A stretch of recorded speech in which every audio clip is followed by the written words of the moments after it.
Selamat datang di Yongki Show. Taman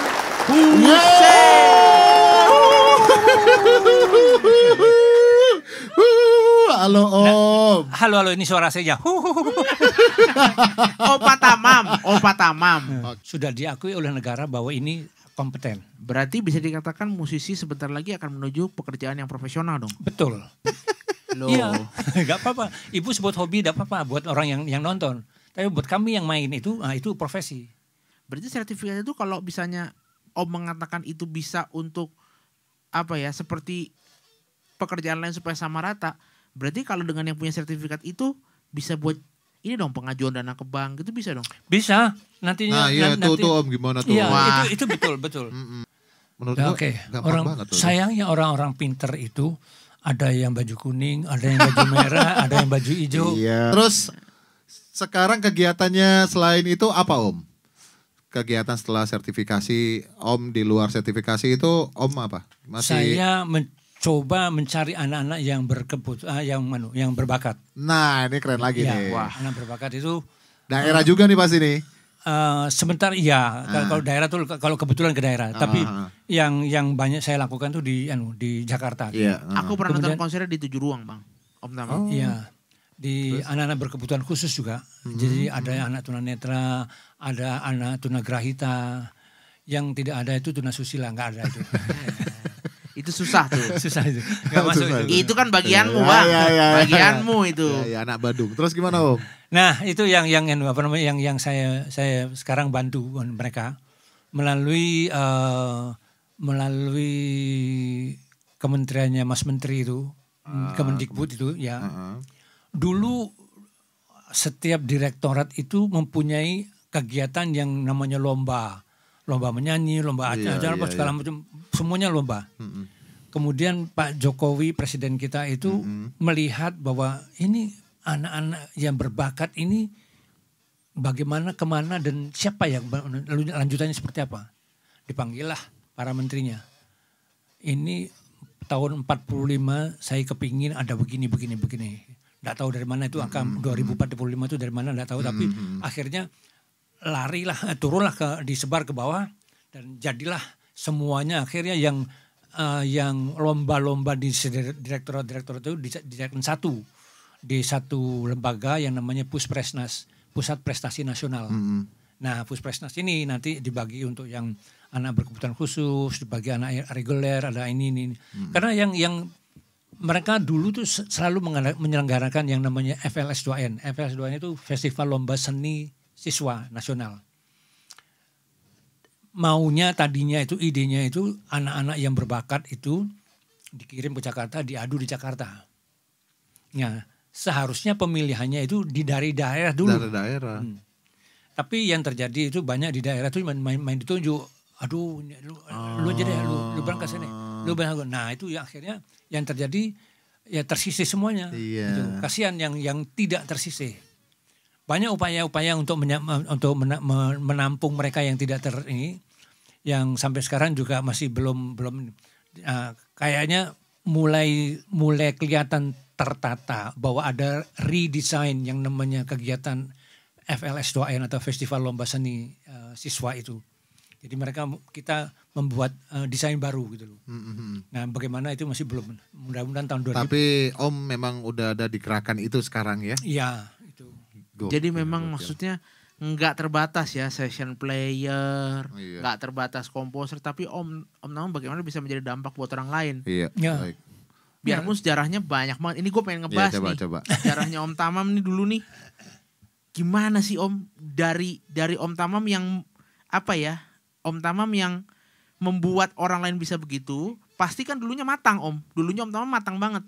Gimana sih Om bisa kenal musik itu sampai Om Tamam bisa berbuat sekarang begitu? Awalnya kenal musik itu gimana sih Om? Oke. Boleh ceritain nggak? Gini, jujur saja mungkin artinya jelek atau bisa multitafsir. Sadar umur. Sadar umur dong. Kalau saya belajarin mulai dari 4 tahun, sama kayak kamu. Oh iya. 4 tahun dan umur 5 tahun sudah ngiringin anak-anak STK di halaman di teras depan rumah saya itu ada TK. taman kanak-kanak gitu. Nah itu suka main. Nah terus habis itu terus main begitu mahasiswa saya belajar sama Bu Bicen. Oh. Ya almarhum Bu Bicen ya. Kemudian dari situ saya mulai ada pilihan dan ini godaan yang luar biasa karena saya tujuannya itu mau jadi arsitek. Nah daftar masuk di ITS. Itu teknologi 10 November betul. Ya betul. Surabaya. Itu masuk di angkatan kelima. Jadi baru 5 tahun. Itu tahun berapa tuh Om? Tahun 69. Hah? Om keterima tuh Om ya? Hmm? Keterima di ITS itu? Keterima. Oh. Tahun 69 lu ngapain Bang? Belum ada lah. Terus Belum ada lah. gimana Om?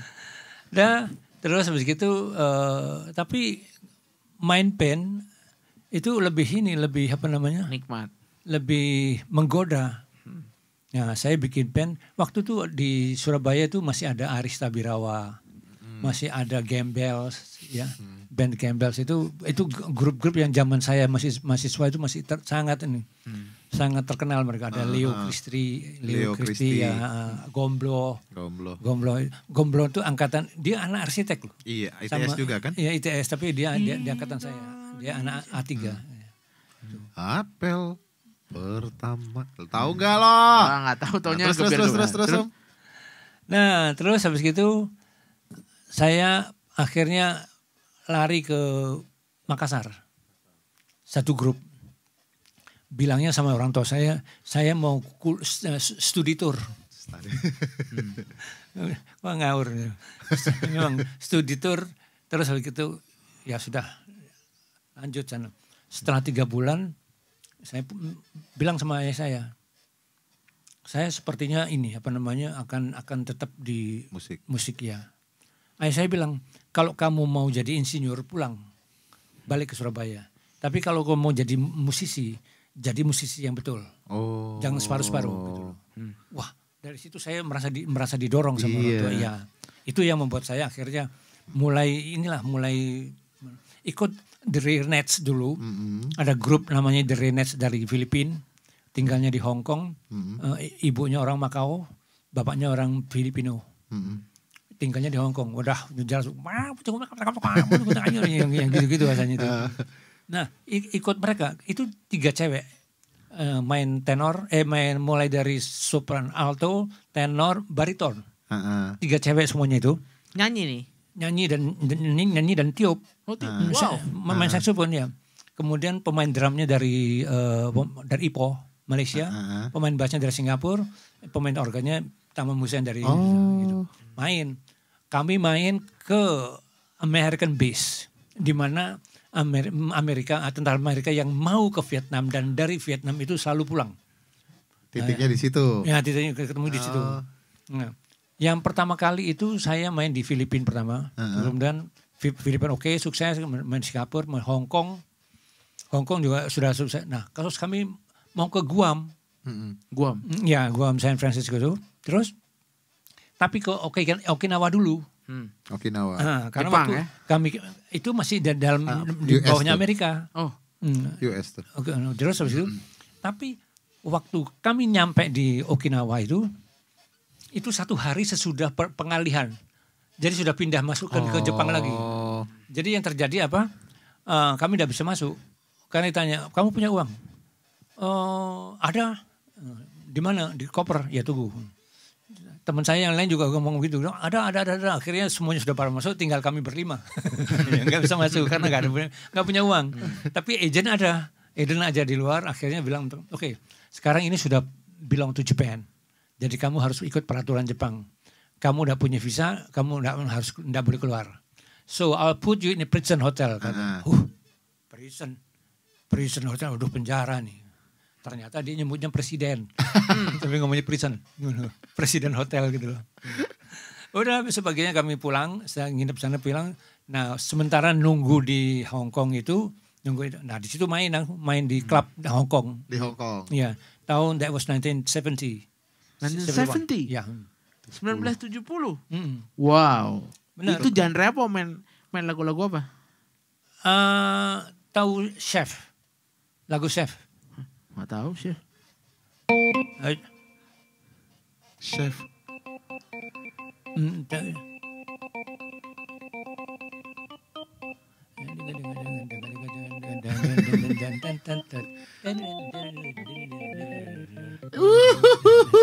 Itu apa namanya, lagunya orang hitam itu lagi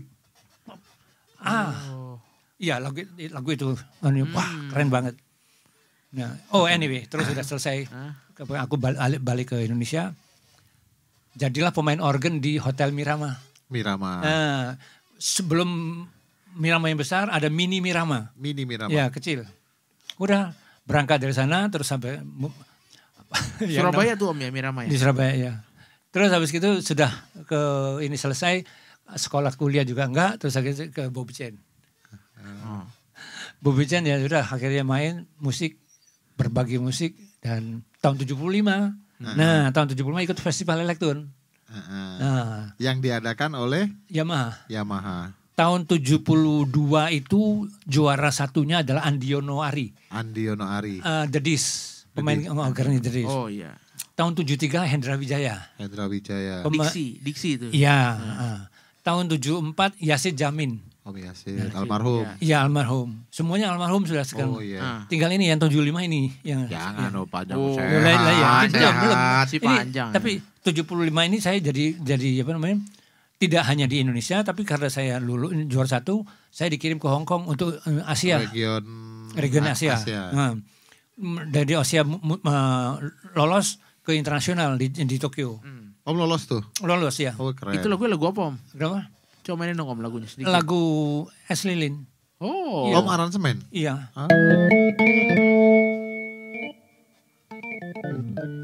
Itu anyway, terus tahun 75 itu ya saya dari juara dunia di sana, juara 2. Jadi satu orang juara dari yang Jepang, kemudian satu dari Filipina, satu dari Meksiko, kemudian satu lagi dari Indonesia, satu lagi dari 2 lagi dari Jepang. Jadi 6 orang juara. Wow. Juara 1 sama juara 2 itu. Semuanya yang 5 ini juara 2 semuanya. Nah itu dari sanalah mulai saya masuk di institusi yang namanya Yamaha. Ya, Yayasan Musik Indonesia. Iya. Bergerak di bidang pendidikan. Ya panjang lah ceritanya. Itu ngajar tahun 75 tadi ya? Tahun 75 ya? Ya, tahun 75. Ngajar tuh Om tuh berarti udah ngajar. Enggak, belum ngajar, masih main, masih jadi demonstrator. Oh, demonstrator. Gitu. Oh. Nah, terus tahun 76 saya mulai tahun 76 itu saya dikirim setiap tahun bisa 2 kali, 3 kali gitu ke Jepang untuk belajar ini. Belajar ini kemudian kembali ke Indonesia, ini apa namanya, ngajar. Jadi kayak trainer, kayak produk spesialis gitu Om ya. Produk gitu. spesialis. Nah, keren. Pernah bukan produk spesialis ini. Program pendidikan spesialis. Wow. Program pendidikan spesialis. Ya, karena saya tahun 77 dapat scholarship di Jepang. Itu bukan jadi saya masuk di director course. Director course. Ya, di Yamaha itu untuk seseorang yang akan diangkat 5 tahun lagi menjadi director itu dia harus melalui pendidikan ini dulu. 2 tahun ini, 2 tahun. Nah, saya cuman punya kesempatan 1 minggu persiapan ini, udah bisa bahasa Jepang, udah bisa bahasa Inggris, cuman dia kelapa gitu. Akhirnya masuk ke sini. Waktu masuk mereka tahu, ingat bahwa ini juara dunia elektron. Nah, terus tapi waktu ditanya teori segala macam zero semuanya. Oh iya. Iya, zero. Teori apa nih? Teori musik atau teori harmoni, teori semuanya, progression chord segala macam. Waduh. Terus mereka kasih kesempatan 3 bulan deh. Untuk Om belajar tuh, mempersiapkan. Nah, jadi mereka bilang, kamu dikasih kesempatan 3 bulan, kalau masih ujiannya belum lulus, kamu pulang. Malu dong. Disuruh, sampai pulang disuruh karena gara-gara gagal kan. Itulah di situ saya mulai belajar untuk tidak tidur. Jadi benar-benar mereka heran karena apa? Karena di asrama saya itu kalau pagi ada orang mandi. Jebur-jebur gitu. Wow. Saya. Kan mereka mereka cuma pulang dari kantor. Mandi. Iya, mandi. Mereka cuma taruh baju ya, cuci muka. Besok paginya cuma gosok gigi, langsung jalan pulang. Kalau aku kan gak kebiasaan pagi sore kan mandi kan. Kacau. Terus, ayo, kamu pagi mandi? Iya. Sore juga mandi ya? Iya. Wah, kacau. Oh gitu. Itu tahun 78. Itu yang 3 bulan itu akhirnya gimana Om? Lewat, ya lewat. Bisa lewat itu. Iya. Lu kalau ngelihat perjuangan kayak gitu kan kita orang zaman dulu ya. Fight enggak, maksudnya itu buat yang muda itu kayaknya butuh dilihat deh. Iya. Orang sekarang udah mulai kerja gitu loh Om. Udah mulai kemakan teknologi masalahnya. Itu dia. Dulu itu belum ada handphone ya. Iya. Belum ada telepon apa segala macam. Nyari buku literasi juga susah kan Om. Iya. Tapi kebetulan kalau yang Yamaha itu mereka Lumayan lengkap, ada ya, anunya. Ya, bahkan ada tokonya di Tokyo Ginza itu. Terus yang penting harus punya tape. Dulu masih ada tape Sony kecil tuh, tape kaset itu. Modalnya itu. Oh iya. Jadi waktu saya mulai belajar itu on, gurunya ngomong, oh ayo kita masih kita nih, aku nggak ngerti tuh. Dan nanti jam 5 sore selesai bawa ke bawah. Ini apa? Oh ini this is what they call dominant motion. Oh dominant motion dari mana? Oh ini gini. Oh isinya terus gitu. Ada telat berapa jam itu? Ada teman yang bisa ngajarin ya Om? Ada. Karena ada international division. Yang mereka bisa bahasa Indonesia, ada bisa bahasa Inggris gitu. Kalau yang saya satu kelas juga sama Minoru Mukaya, pemainnya Cassiopeia. Wow. Itu. Jadi itu tempat itu mulai Cassiopeia mulai dikenal pos segala macam ya itu. Akhirnya gimana Om? Kembali ke Indonesia tahun berapa? Tahun 78. Oke. Karena gini kan 77 itu sebenarnya saya lihat ada pengumuman, ada konser. Saya tanya ini apa? Konser siapa yang mau konser ikut. Oh, saya boleh ikut? Boleh. Terus apa tandanya? Bapak bikin nulis lagu untuk orkes. Oke, saya tulis. Terus nanti syaratnya apa? Ya sudah main. Habis itu dilihat nanti sama rangernya, sama konduktornya dilihat. Bisa nggak dibawain? Ya. Terus giliran satu orang masuk ya, murid-murid satu. Mereka dengar pertama main, 1, 2, 3, 4 selesai, kok dikoreksi sama konduktornya. Oke, ulang lagi, 2. Selesai. Kasih tahu. Oke, gini. Giliran saya mikir, ini kalau musuh orang Jepang ini, kalau dikasih tempo normal 4/4 sama 3/4, 3/4, lewat aku. Aku nggak bakalan menang. Yang terjadi aku bikin 5/4, 7/4 segala macam. Lagunya nih.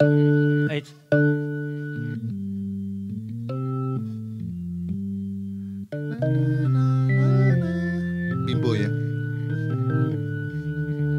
Itu enak ya Yong ya. Itu tak bikin 5/4. Drummernya, gue menasai. Gue bunyi 5/4 nih. Gue bunyi Yong Biosi, dia bilang 5/4. Wah, susah ya. Jadi dia nggak bisa gini-gini lagi, dia harus melotot gitu. Itu dikerjain Bang. Udah selesai terus dari situ nggak sengaja dari situ aku lulus. Oh. Iya. Lulus untuk semuanya programku itu. Wow. Jadi wah, tapi aku rugi. Kenapa Om? Karena aku jatahku 2 tahun. Oh, kecepatan gitu.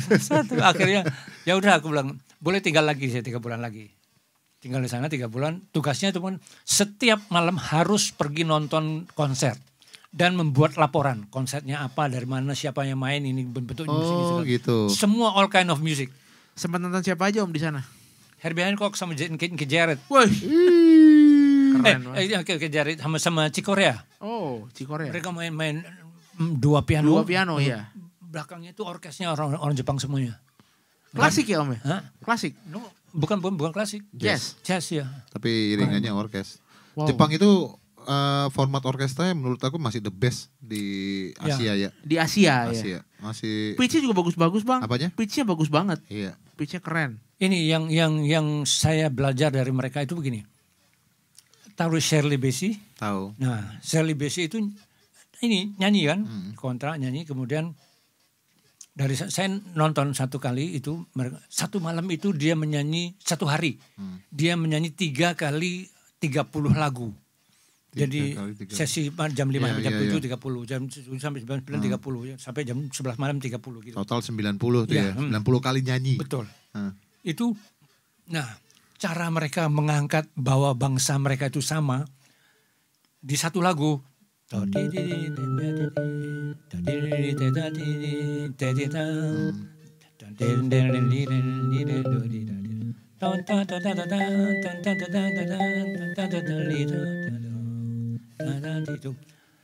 dia nyanyi, kemudian waktu interlude dia masuk ke dalam, lampu mati, terus itu waktu Glenn nyanyi, dia nyanyi lagi,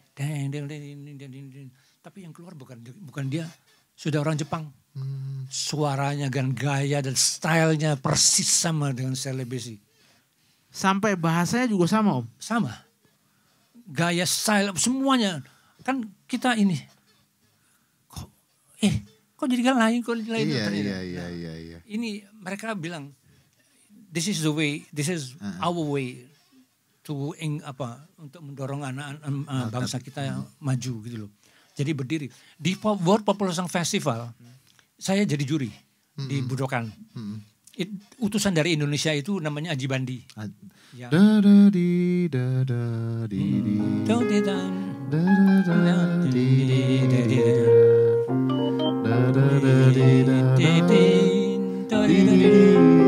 Itu kan Om? Ya, itu yang nyanyi Hetty Koes Endang. Iya. Nah, terus udah ada juara internasional 1, 2, 3. Ada George Chakiris. George Chakiris itu pemain film, bintang filmnya West Side Story. West Side Story. Ya betul. Itu menyanyi fals, tapi dia bisa jadi juara ini. Tapi yang Jepang ada yang Japanese champion. Jadi di tempat yang sama pada hari yang sama dilakukan pemilihan untuk 2 dengan juri yang sama. Tanpa kita sadari bahwa mereka itu ternyata dipilihnya terpisah. Hah? Wah keren. Oh gitu. Iya, gila. Jadi si George Chakiris ini dibanding sama yang Jepang itu, yang Jepang ini lebih bagus. Iya, ya. Bisa nyanyi bagus. Tapi ternyata karena di international division Jepang tuh itu ya pride kepada bangsanya tinggi sekali ya. Nation pride tinggi sekali. Dan kalau gue pernah baca, Yong, mereka tuh juga dulu awalnya peniru yang baik. Mereka tuh peniru yang baik. Betul. Jadi kayak menduplikasi apa, itu bener-bener tuh detail gitu loh. Kayak misalnya muliknya detail gitu ya. Kayak itu ada pemain biola, gue diceritain dosen itu. Jadi ada pemain biola yang orang Yahudi itu, Om, siapa? Isaac Perlman. Isaac Perlman. Iya. Nah dia ngasih workshop ke sana, dulu dianggap itu, Yong. Memang awal-awal banget pas ngasih seminar gitu di sana dianggap sepele banget. Udah pertama memang masih bego. Terus kemudian berapa tahun kemudian datang lagi dia, Om. Yang seharusnya itu nggak mungkin terjadi. Maksudnya untuk jeda waktu 2 tahun, nggak mungkin sih bisa kayak apa, paling nggak jauh-jauh beda dari yang sebelumnya. Gila, Om. Mereka udah layak pemainnya yang diajari yang dulunya itu udah layak untuk buat orkestra, Om. Wow. Sekelas Isaac Perlman itu, wow. Gila. Mereka keren itu sih. jago banget. Dan budaya orkestra mereka juga udah kuat kan, Om, sekarang ini. Iya. Ini lagi tekun berlatih. Tekun. Ya. Ini di JOC, JOC kamu berapa jam satu dan Iya, tekun. Dia nggak yang tekunnya, Om. Gua anggapan yang malesnya, gua orang malesnya. Dia yang malesnya. Nah, Om Tamam kalau boleh tahu, kan aku kan seperti yang awal kalian ini gue ngomong kan, gue ngefans banget sama Elva Sesioria. Nah, Om Tamam ada di hidupnya Om Elva nggak? Iya, saya sangat baik kenalnya beliau itu. Bahkan saya bikin yang EMS itu, di aktenya itu aku yang tanda tangan. Oh gitu. Elva Music Studio itu. Jadi yang nitip itu bapaknya. Jadi bapaknya itu titip anakku ya Mas ya. Ini kalau ya karena mereka mau masuk ke Jakarta katanya. Oke. Akhirnya masuk, rumahku waktu itu di Pancoran, Pasar Minggu. Rumah besar, tempat latihan, ada studio, ada sound system semua di sana. Jadi satu. Nah, disitulah EMS tuh berdiri. Ya, berdiri situ. Nah, kemudian di tengah jalan itu, oh ini ada ketidaksamaan cara berpikir. Saya bilang ya sudah gini, kita tidak putus hubungan, tapi kita putus bisnis. Kamu jalan sendiri dengan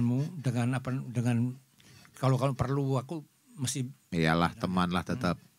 Tapi urusan makan never change. Iya. Nah pisah dari situ, tanpa pisah formalnya aja, bisnisnya aja gitu loh. Kenapa gue tanya Om Elva, karena pas Om Tama cerita soal Budokan Bang, Elva juga terkenal dengan festival di Budokan, dia menang. Itu. Ya. Gitu. Kami pernah beradu jadi ada jadi gini, Indonesia itu mengirimkan lomba band. Mulai dari MMC, kemudian banyak namanya itu. Nah, salah satu tahun itu Watanabe kan selalu dapat Q di sana. Sekarang di Jepang ini yang laku.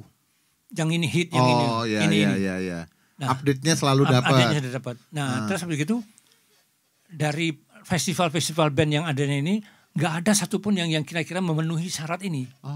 Oke. Akhirnya terpaksa ya sudah, ayo kita bikin band sendiri. Elva, kemudian Mus Mujiono, kemudian Iwan Wiraj, kemudian Desi, bass, ya, kemudian Harvey Maleholo, kemudian Iwan Wiraj ya, kemudian Tamam Hussein. Jadi kami berenam. Ya. Nah itu bikinlah satu lagu judulnya Topeng and Mas. Topeng. Oh itu lagu baru jadi ya Om ya? Ya kita bikin mainin lagu baru. Om dikit Om. Topeng. Enggak, aku sudah lupa. Oh lupa. Udah lama banget pas itu kan? Oh lupa. Tahun berapa itu Om? Tahun 85. Iya. Oh berarti Om Tamam 89.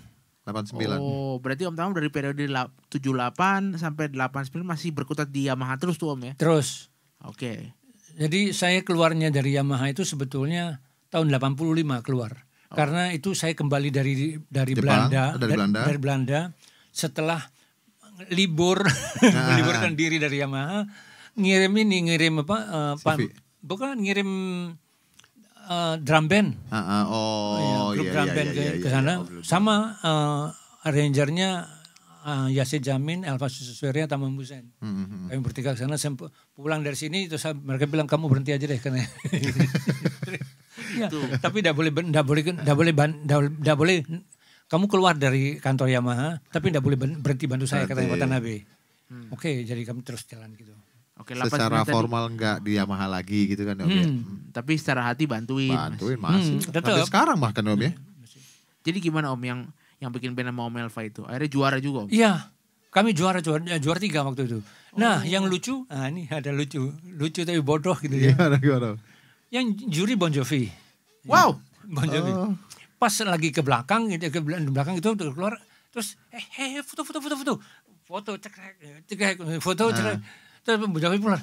Lah, gue belum foto gue. Oh belum dapat. Aku belum dapat ya. Yang lain dapat. Yang lain dapat ya sudahlah. Nah terus udah nih kan kami belum dikenal, jadi masuk orang belum tahu. Ya. Begitu sebelah mata. Begitu keluar itu yang namanya juara 3 itu, wah yang namanya teriak, bis kami itu betul histeris. Wow. Terus aku lemparin selendangku, gitu. Wow. Gitu. Kacau. Itu juara 1 dari mana Om? Kenapa? Juara 1 Jepang juga. Iya. Saya lupa aja. 1, 2, 3 yang pasti kami 3. Terus kalau ngelihat sejarah panjang kayak gini nih, apa ya Yong ya? Menyenangkan. Bersyukur aja gitu. Iya. Nah dari Yamaha itu Om Tama melahirkan banyak murid kan pastinya Bang. Siapa contohnya Om? Ini kita singkat aja nih. Siapa contohnya? Murid Om sekarang yang ada. Buat Om Tamam. Salah satunya guru gue. Jadi gue sebenarnya cucunya Om Tamam tuh secara murid. Iya. Banyak, mulai dari Andi Rianto ya, kemudian ada siapa? Levi Gunardi. Ferdinand ya. Ferdinand itu adik-adiknya itu mulai dari kecil masih digendong itu. Sama Om semua tuh. Iya. Wah, keren. Terus dari Yamaha Om berlabuh kemana lagi? setelah cabut dari Yamaha dan lingkungannya kemana? Enggak kemana-mana. Tapi sibuk di Tapi dalam apa ya Om ya? Om akhirnya benar-benar terjun di industri pertelevisian juga ya. Akhirnya Om membuat Avi itu tadi. Bukan, SLI 007 SLI. Bang. 008. Oh, apa 008 ya? Itu juga salah. Nanti dikat aja. Terus apa acara-acara itu lama juga ya Om ya? Iya, Kalau nggak beberapa dengar playernya Om juga kakak-kakak kelas saya ingat banget pada Contohnya? cerita. Pakai beras kan dulu tuh Om kan? Oh. Iya. Terus ada Om Lunggo juga ada Iya, si- keren. Lunggu kemudian. Dan yang paling sering dapat cerita saya masih apa saya kan pemula kan saya Om. Itu wah harap nang di kayak Jakarta. Apa? Main. Apa acaranya apa SLI 008 ya? Oh, yuk main intinya mereka bilang secara pembayaran bagus. Bayarannya api. Iya. Ya itu kenapa tuh Om? Ada image itu kalau misalnya ini dari player ya Om ya. Dari saya juga ngerasa Oh, kamu main sama Tamam juga ya kamu? Oh, iya. Sama Om Tamam. Bayarannya bagus ya Om. Saya bilang Itu apa Om? gini, kan saya juga musisi. Iya, Jangan ditawar. betul. Coba Om sekali lagi ulang Om. Om juga musisi Saya musisi juga. Jadi kalau misalnya diajak main itu, terus ada minta aku boleh gak dapat sekian gitu. Oke. Gitu. Ini hatinya hati musisi, makanya Iya. tadi korelasinya adalah Jadi apa ya? tahu Bisa kan. bisa bikin kayak apa sertifikasi kayak gitu, rela ke pelosok-pelosok, terus apa ya? Apa menemukan bakat terpendam sampai akhirnya SLI 008 dari abang yang main juga. Jadi ini korelasinya adalah Om Tamam punya hati. Iya sama ya itu tadi yang Om bilang Hati player. merah dan kuning dan hijau. Ya itu Om, mungkin kita lanjut lagi nanti di Oh iya. iya kan di Nanti. gaming ya. Pengen banget. Kita Dan hari ini gue bersyukur banget kedatangan Om Tamam. Wow.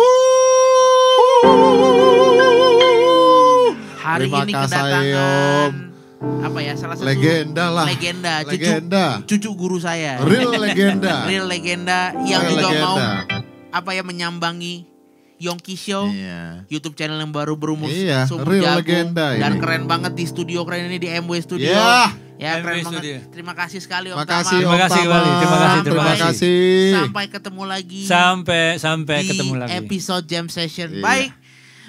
Thank you teman-teman sudah menyaksikan Yongki Show episode bersama Tamam Hussein, legenda pop Indonesia, pendidi, arranger dan komposer. See you sukses di sesi jamming. Yeah!